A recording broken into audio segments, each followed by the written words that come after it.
Bonjour à toutes et à tous et bienvenue à Buenos Aires pour un numéro spécial d'Actuel sur les féminicides. Ces meurtres de femmes, parce qu'elles sont des femmes, sont un fléau dans toute l'Amérique latine. Il y a 2 ans, la capitale de l'Argentine est devenue le point de départ d'une mobilisation contre les violences de genre. Désormais, sur tout le continent résonne un slogan « Ni una menos ». Ni una menos, ça veut dire pas une de moins, pas une femme de moins. Pourquoi ce continent est si dangereux pour les femmes? Quelles solutions pour lutter contre les féminicides? C'est le thème de cette émission spéciale.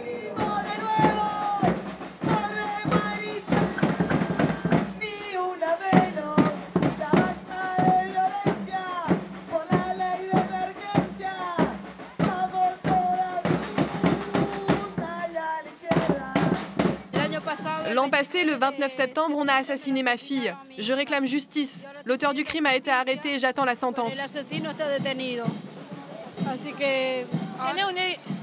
Vous connaissez l'auteur? C'était son petit ami. Elle était victime de ces violences et finalement il l'a tuée. Je connais beaucoup de camarades qui ont été victimes de violences de ce genre. Par exemple? Des coups, des mauvais traitements, des viols, des violences domestiques, beaucoup de jeunes. Et la justice? Non, il n'y a pas de justice. La loi n'est pas appliquée. Parce que nous sommes des femmes et c'est un pays très machiste. J'ai souffert de violences économiques et psychologiques. Mon ami contrôlait ce que je gagnais, mon salaire, et me dictait quelles dépenses faire alors qu'il gagnait 3 fois plus que moi. Je gagnais moins que lui, mais lui gardait son argent. En fait, mon argent servait aux dépenses de la maison. Un jour, j'ai dit stop. Ce n'est pas la vie que je veux. Je ne veux plus souffrir et être mal. Je ne voulais plus être considérée comme une femme de ménage.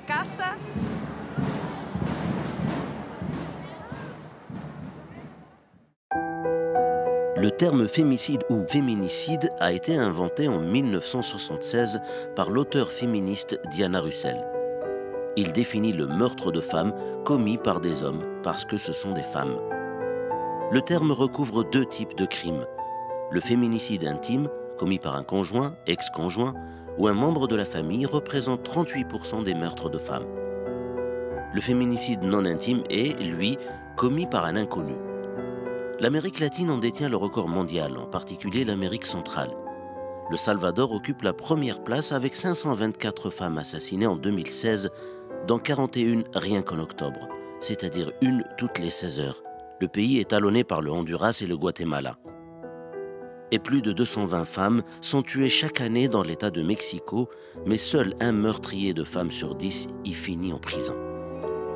Le phénomène est tel que le féminicide est entré dans le code pénal de nombreux pays de la région.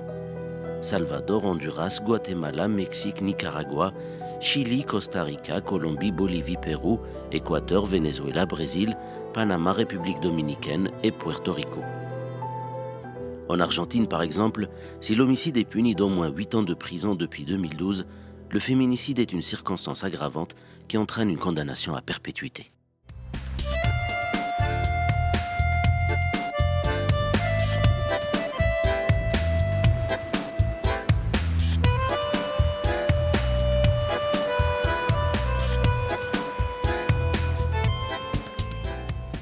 Nous retrouvons à présent Jimena Chincha, journaliste, féministe, activiste, membre du collectif Ni una menos, pas une de moins. Jimena, bonjour et merci beaucoup d'être avec nous. Alors, est-ce qu'en 2 mots, vous pouvez nous dire comment et pourquoi est né le mouvement Ni una menos en Argentine?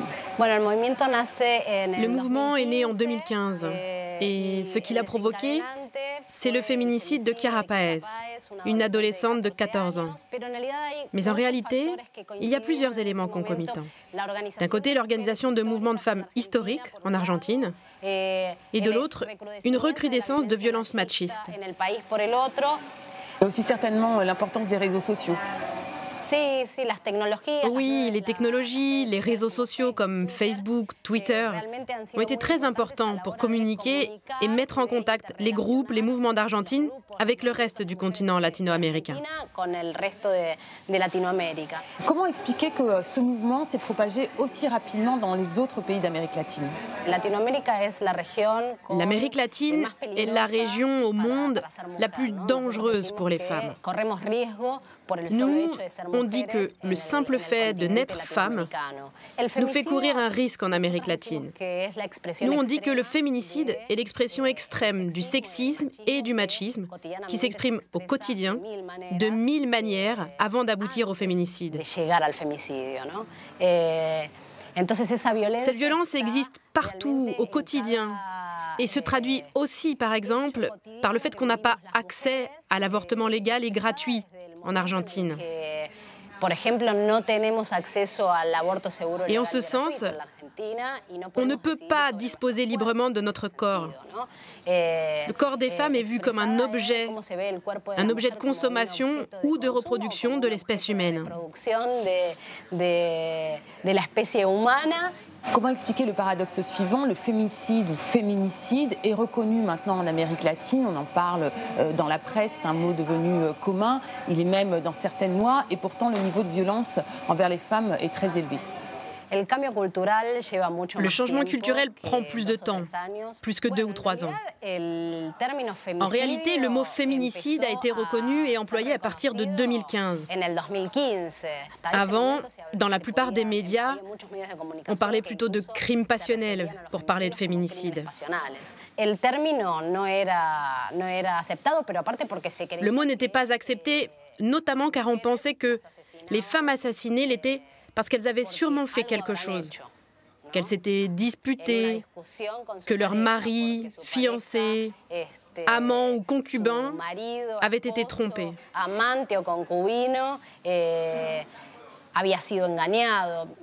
Autant de motifs qui sont des prétextes et n'ont aucun rapport avec le fondement du féminicide, qui est l'assassinat d'une femme pour le seul fait d'être femme.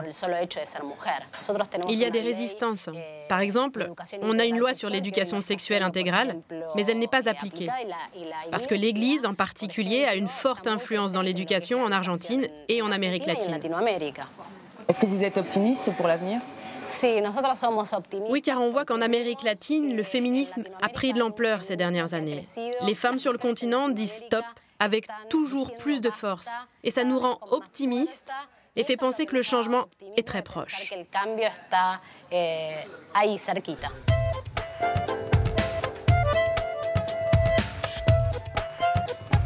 En Amérique latine, des féminicides ont lieu dans toutes les couches de la population et pas seulement dans les milieux défavorisés. Ainsi, par exemple, cette année, au Mexique, nombre de victimes étaient des étudiantes assassinées par leur petite amie.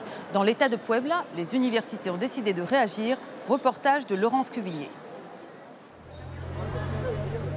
Des centaines de jeunes à vélo pour un parcours macabre. Ils passent ce soir par les rues de Puebla où de jeunes femmes ont été vues pour la dernière fois avant d'être assassinées cette année. Le bar, devant lequel Mara Castilla a pris un taxi quelques heures avant de mourir aux mains du chauffeur. Le carrefour où Mariana a été agressée et tuée par balle. Je suis contente de voir qu'on est si nombreux ce soir. Mais je suis aussi triste qu'on soit rassemblés en raison de tant de violences subies par les femmes. Une jeunesse désemparée face à un constat alarmant. 2015, 58 féminicides dans cet État. En 2016, 85. Et cette année, déjà 94 cas enregistrés. Alors les universités passent à l'action. Ça, c'est un violentomètre. C'est un outil pédagogique, une sorte de baromètre pour mesurer les niveaux de violence subis, avec des exemples. Ça commence avec des remarques blessantes, le chantage, les tromperies, puis la jalousie, la culpabilisation, et ça se finit avec le meurtre de la femme. Ana Yetsi anime un centre d'études de genre dans la très cossue université Ibero. Un cadre idyllique pour réviser les examens. Mais en mars dernier, Minerva, qui fréquentait ces bancs, a été tuée à coups de couteau par son ex-petite amie. Ça a été un choc pour nous, non seulement parce qu'il s'agissait d'une de nos élèves qui était en licence de droit, mais aussi parce que l'assassin était lui aussi un de nos étudiants dans le même cursus qu'elle.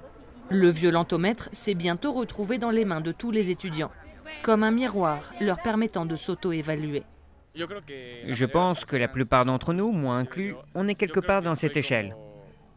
Par exemple, moi, je crois que je suis allé au moins jusqu'à l'étape 6 ou 7, c'est-à-dire culpabilisé et méprisé. Dans mon cas, j'ai subi les étapes 18 et 19. Je me suis fait bousculer, tirer les cheveux, griffer.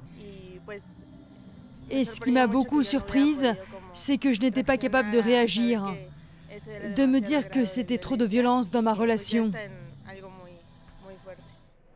Et puis, il y a celles qui n'attendent pas que le travail de prévention fasse son effet. Face à l'urgence, Ditza, étudiante en design de la Ibero, a une autre proposition. Une bombe lacrymogène cachée dans le talon de ses chaussures. Mes chaussures sont pensées avant tout pour les filles qui veulent sortir ou aller en boîte de nuit.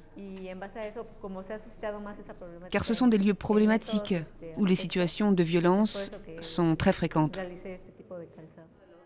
Ditza commence à peine à promouvoir son nouveau modèle, avec l'amère sensation d'arriver trop tard. Je pense que Mara aurait pu se défendre si elle les avait portés. Au Mexique, 92% des féminicides ont lieu dans le cercle intime. La plupart du temps perpétrés par le petit ami où l'amant est conduit. Mais ils n'épargnent aucune classe sociale.